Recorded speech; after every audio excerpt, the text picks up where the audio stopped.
गणपतीचं स्त्रीरूप हे खूप कमी लोकांना माहिती आहे. खरंच स्त्रीरूपातली गणपतीची मूर्ती असते का? का नसावी?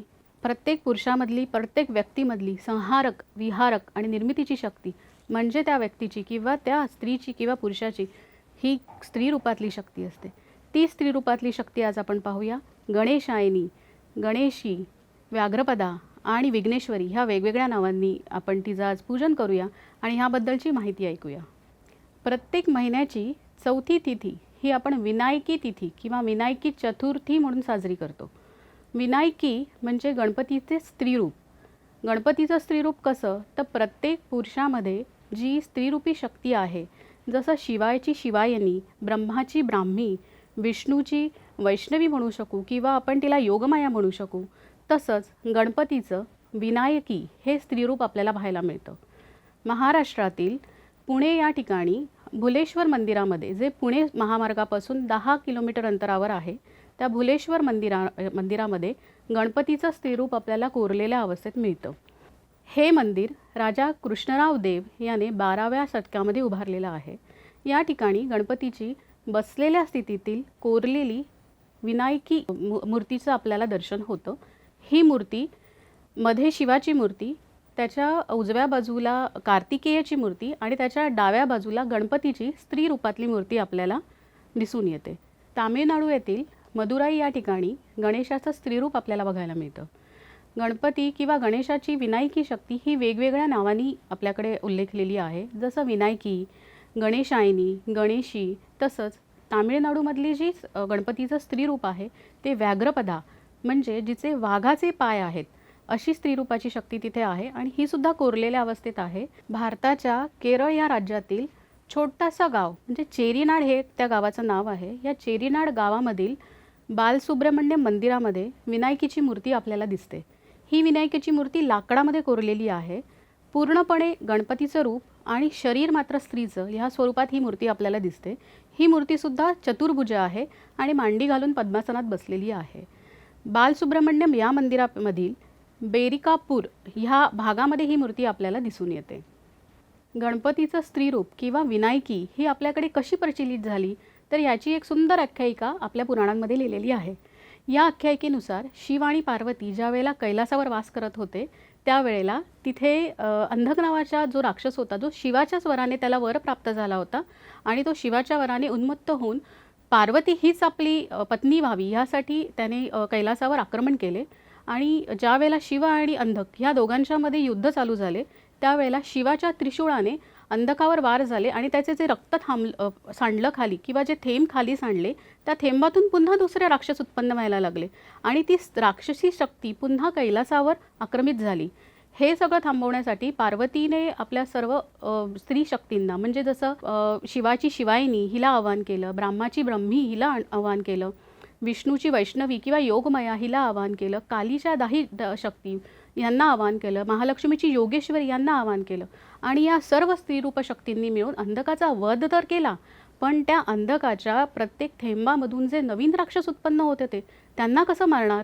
तर त्यासाठी पार्वतीने हदबलवून गणेशाकडे बघितलं की बाबा रे विघ्नहर्ते, आता तूच मला काहीतरी ते सुचव. त्यावेळेला गणेशाने विचार केला की मी तर पुरुषरूपी आहे, या स्त्रीरूप शक्तींच्या मध्ये मी कसा जाणार.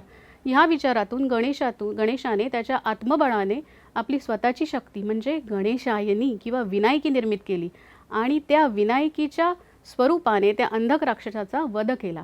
अशा पद्धतीने गणेशाची ही जी शक्ती आहे ही शक्ती आपल्याकडे प्रवाहित होते आणि गणेशायनी म्हणून ही प्रत्येक मंदिरांमध्ये प्रत्येक देवतांमध्ये पूजली जाते. महिन्याच्या चौथ्या तिथीला म्हणजे विनायकी तिथीला आपण जो उपवास विनायकी हा उपवास करतो, हा उपवास आपल्याला त्या गणपतीच्या स्त्री स्वरूपाचा उपवास म्हणून आपण ॲक्च्युली करतो.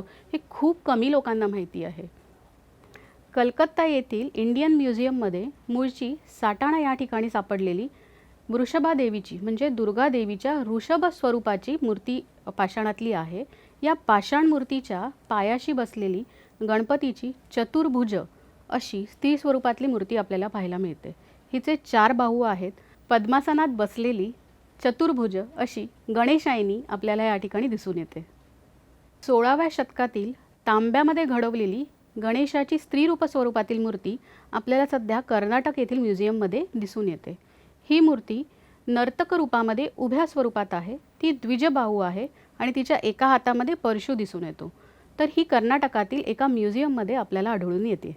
कन्याकुमारी येथील सुचिंद्रम मंदिरमध्ये गणपतीचं स्त्रीरूप आपल्याला बघायला मिळतं. पाषाणामध्ये कोरलेली ही मूर्ती मांडी घालून बसलेली आहे व द्विभुज आहे. तिच्या दोन्ही हातामध्ये शस्त्र आहे आणि ही स्त्री स्वरूपातली मूर्ती तिथे 1300 वर्षापासून जुनी आहे असं गणलं जातं. हे मंदिर 6व्या शतकामध्ये बांधलं गेलेलं आहे आणि ह्या मंदिरातील त्या स्त्रीरूप गणपतीला वल्लभा म्हणून नावाने ओळखलं जातं. ओडिसातील हिरापूर ह्या ठिकाणी आपल्याला गणपतीची स्त्री स्वरूपातील मूर्ती मिळते. ही मूर्ती तांत्रिक स्वरूपाची मूर्ती आहे. पाषाणात कोरलेली आणि मांडी घालून बसलेली, गळ्यामध्ये रुंडमाल असलेली आणि हातामध्ये परशू असलेली उग्र चेहऱ्याची अशी गणेशाची तांत्रिक स्वरूपातली मूर्ती आपल्याला ओडिसामध्ये पाहायला मिळते.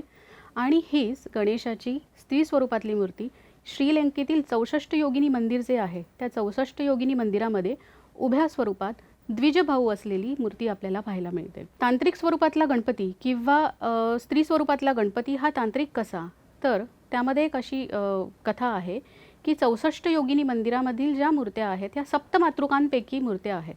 सप्तमातृका ह्या ज्या आपल्या पूर्ण कुंडलिनी शक्तीमध्ये ज्या स्थित असतात त्यापैकी गणेशाची मातृका म्हणून ही गणेशायनी तिकडे पूजली जाते आणि योगेश्वरी ही महालक्ष्मीची मातृका पूजली जाते. ह्या मातृका आपल्या मानवी जीवनावर वेगवेगळ्या प्रकारचे अडथळेसुद्धा निर्माण करतात आणि त्या मानवी जीवनाला एक चांगलं वळणसुद्धा देतात. तर ह्या मातृकांमधून जे काही उत्पत्ती आणि जे लय आपल्यामध्ये घडत असते त्यानुसार वेड्यांचे झटके येणे, फेफरे येणे ह्या सगळ्या गोष्टी होतात आणि त्याचसाठी आपले पूर्वीच्या काळी विनायक शांती किंवा विनायकी शांती केली जायची ती ह्याच कारणासाठी. कारण ह्या सप्तमातृका ज्या आपल्या मानवी शरीरावर आणि मनावर वेगवेगळ्या प्रकारचे कलह द्वेष निर्माण करू शकतात किंवा ही संहारक आणि निर्मितीक शक्ती असल्यामुळे नवीन प्रकारच्या निर्मितीसुद्धा आपल्या हातून होते ती ह्याच साक्षात विनायकी आणि गणेशायनीमुळे. ह्या व्हिडिओमध्ये आज आपण चर्चिलेल्या गणपतीची स्त्रीरूपाची शक्ती ही वेगवेगळ्या पद्धतीने वेगवेगळ्या मंदिरांमध्ये पुराण काळापासून कशी चालत आली हे आपण पाहिलं आहे. तर ह्या व्हिडिओबद्दल तुम्हाला काय वाटलं याच्याबद्दलच्या प्रतिक्रिया तुम्ही नक्की आम्हाला कळवा. नमस्कार.